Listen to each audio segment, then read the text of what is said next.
अस्सलाम वालेकुम दोस्तों, ताजमहल इंडिया की सिटी आगरा में वाक़या संगमरमर से बनी अजीम शान इमारत है जिसे शहनशाह शाहजहां ने 1632 एडी में बनवाया, जिसे मुकम्मल होने में तकरीबन 22 साल का वक्त और 20,000 मजदूरों की मेहनत लगी, जिन्होंने इस इमारत को आलीशान और खूबसूरत बनाने के लिए दिन रात अपना खून पसीना बहाया। 400 साल पहले बनाई जाने वाली ये बिल्डिंग अपने दौर की सबसे शानदार और खूबसूरत बिल्डिंग थी। ताजमहल के फनो तमीर और इसकी खूबसूरती की वजह से इसे दुनिया के 7वें अजूबे में शुमार किया जाता है, क्योंकि इस बिल्डिंग में मुगल आर्किटेक्ट्स ने अपनी हुनर की कई ऐसी निशानियां छोड़ी हैं जिसको देखकर दुनिया के टॉप इंजीनियर आज भी तारीफ करते हैं।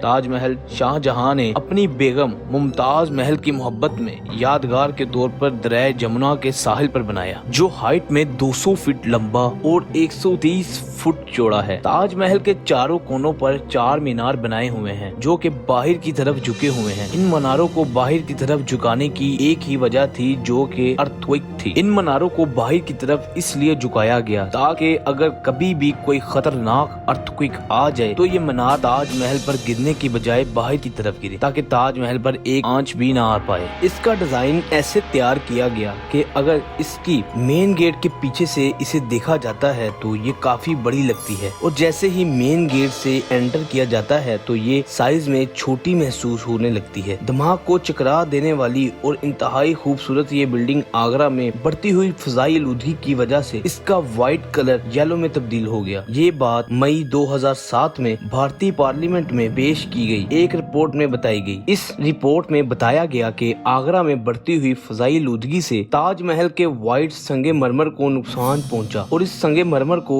इसकी असल शक्ल में बरकरार रखने के लिए इसे साफ करने की सिफारिश की गई। ताजमहल शहनशाह शाहजहां की बीवी मुमताज महल के कहने पर बनाया गया। शाहजहां की टोटल 6 बीवियां थी जो कि आगरा फोर्ट के हरम में ही रहती थी, लेकिन इनमें से सबसे ज्यादा मोहब्बत शाहजहां अपनी बीवी मुमताज से करते थे। 4 साल गुजरने के बाद 1621 में मुगल शहनशाह वफात पा गए। बाप की वफात के 7 सालों बाद ही शहनशाह के चहीते बेटे शाहजहां ने 1628 में बाप की गद्दी संभाली। इसके बाद वो वक्त शुरू हुआ जब मुगल एम्पायर अपने पूरे अरूज पर थी। इस वक्त इंडिया, पाकिस्तान और अफगानिस्तान पर मुगल सल्तनत का राज था, और हर तरफ से मुगल सल्तनत के बादशाह शाहजहां का हुक्म चलता था, और हर फैसला शाहजहां खुद करते थे। हर तरफ खुशी का माहौल था, हर कोई खुश था अपने नए बादशाह से, मगर किसी को क्या पता था कि खुशी के लम्हे मातम में तब्दील हो जाएंगे। शाहजहां को बादशाह की गद्दी संभाले अभी 1 साल भी नहीं हुआ था कि दुश्मनों ने मुगल एम्पायर को खत्म करने की ठान ली। लेकिन यहाँ भी शाहजहां मुसलसल 2 साल जंग करने के बाद कामयाबी से हमकनार होते हैं। इतनी बड़ी कामयाबी के बाद हर तरफ जश्न का समा था, मगर बादशाह इस जश्न को मनाते इससे पहले इन्हें एक अफसोसनाक खबर से हमकनार होना था। बादशाह की बीवी मुमताज महल, जिसे वो बेहद मोहब्बत करते थे, बादशाह के 14वें बच्चे को जन्म दे रही थी। बच्चे को जन्म देते वक्त मुमताज महल की तबीयत बिगड़ी, और ना चाहते हुए भी मुमताज महल 17 जून 1631 को वफात पा गई। इस अफसोसनाक खबर से पूरी मुगल सल्तनत का जश्न मातम में तब्दील हो गया। ये खबर शाहजहां के दिल में एक तेज धार खंजर की तरह लगी, जिसने शाहजहां की जिंदगी ही बदल डाली। शाहजहां को इस गम ने काले अंधेरों में धकेल दिया। शाहजहां को इस गम ने इतना तन्हा कर दिया था कि अगले 8 दिन तक शाहजहां ने कुछ नहीं खाया और 2 साल तक मौसीकी से दूर रहा। मुमताज महल की ख्वाहिश थी कि इसके मरने के बाद इसकी कब्र को आला शान और खूबसूरत बनाया जाए। शाहजहां ने अपनी सारी दौलत और सारी जिंदगी मुमताज की आखिरी ख्वाहिश को पूरा करने में लगाने का फैसला कर लिया, और आखिरकार 1632 में ताजमहल का काम शुरू कर दिया गया। शाहजहां के हुक्म पर मुल्क भर से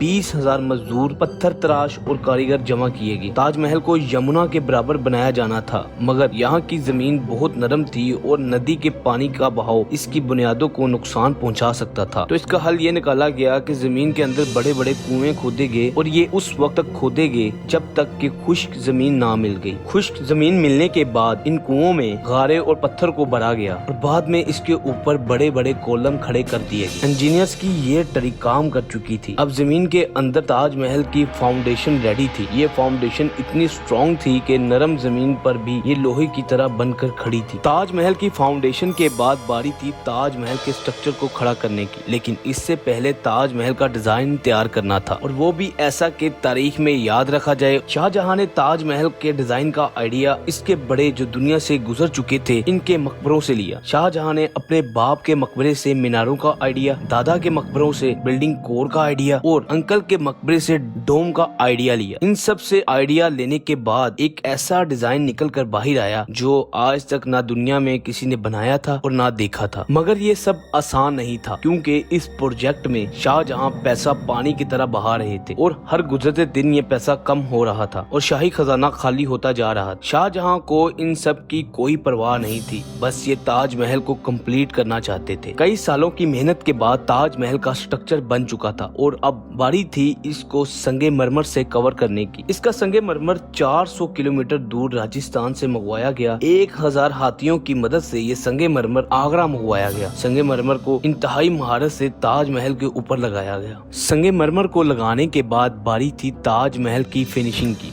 जिसमें ताजमहल की फिनिशिंग में पेट्रा डोरा से ताजमहल को डेकोरेट किया जाना था, जिसमें कीमती पत्थरों को तराश कर मार्बल में लगाया जाता है। इन पत्थरों को मार्बल में लगाने के लिए एक खास किस्म की ग्लू का इस्तेमाल किया जाता है, जिसको संगमरमर के पाउडर, लेमन जूस और शीरे से बनाया जाता है। ताजमहल की बहुत सी खास बातें हैं, जिनमें से सबसे मशहूर इसके रंग बदलने की है। ताजमहल दिन में 4 मरतबा रंग बदलता है। सूरज निकलने से पहले ताजमहल ब्लैक कलर की शेड देता है और सूरज निकलने के बाद ये लाइट येलो की शेड देता है। पहर में ये व्हाइट कलर और सूरज डूबते वक्त बेइंतहा खूबसूरत नजर आता है, जिसमें इसका रंग गोल्डन कलर जैसा लगता है। पूरे 22 सालों के बाद ताजमहल बनकर तैयार हो चुका था, मगर इसकी कंस्ट्रक्शन ने मुगल सल्तनत को तबाही के किनारे पर ला खड़ा कर दिया था। 1658 में मुमताज महल और शाहजहां के अपने ही बेटे ने शाही तख्त पलट दिया और खुद मुगल अंपायर का शहंशाह बन गया और शाहजहां को आगरा फोर्ट में बंद कर दिया गया। शाहजहां को सिर्फ एक ही फैसिलिटी दी गई कि वो जिस कमरे में बंद थे वहां से ताजमहल को देख सके। 74 ईयर की एज में 8 साल कैद रहने के बाद शाहजहां भी वफात पा और इस दुनिया को ताजमहल जैसी खूबसूरत और अनमोल बिल्डिंग और तोहफा दे। उम्मीद करता हूँ आज की वीडियो आपको अच्छी लगी हो। अगर अच्छी लगी तो लाइक करें, चैनल को सब्सक्राइब करें। मिलते हैं अगली शानदार और ऐसी ही वीडियो में, तब तक के लिए अल्लाह हाफ़िज़।